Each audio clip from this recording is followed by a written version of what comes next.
Assalamualaikum teman-teman. Perkenalkan, nama saya Putri Nabila.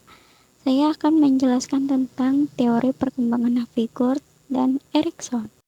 Saya akan menjelaskan tentang teori Havigood sendiri.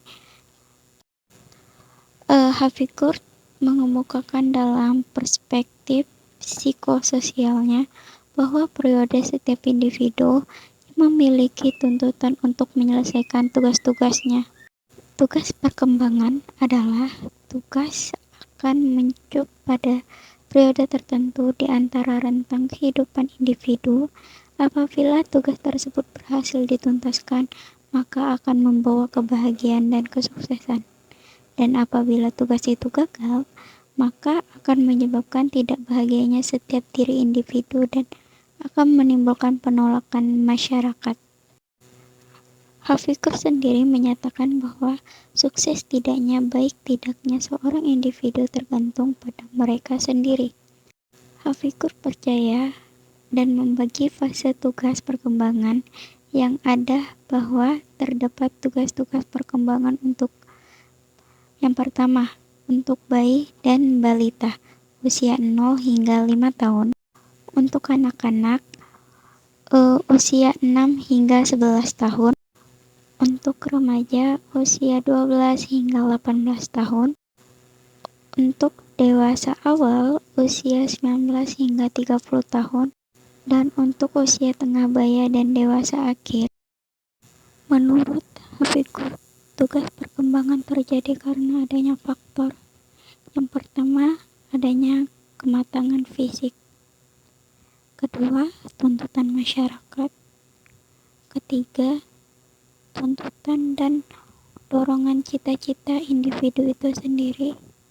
Yang keempat, tuntutan norma agama. Erikson adalah seorang penganut aliran psikoanalisis dari Sigmund Freud yang kemudian menjadi neo-Freudian atau psikoanalisis yang didasarkan pada hubungan sosial. Teori tersebut biasa disebut dengan psikososial. Erikson berpendapat bahwa setiap individu berjuang atau usaha melakukan pencarian identitas diri dalam setiap tahap kehidupannya. Hal ini karena identitas adalah hal yang bisa diterima oleh diri sendiri maupun masyarakat.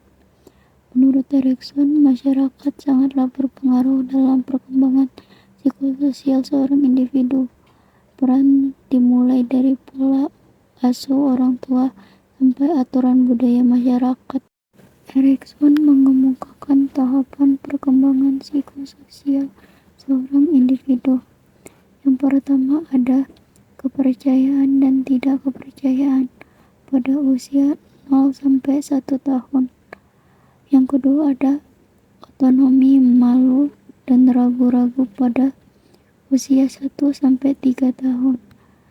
Yang ketiga ada inisiatif versus rasa bersalah pada usia 3 sampai 6 tahun.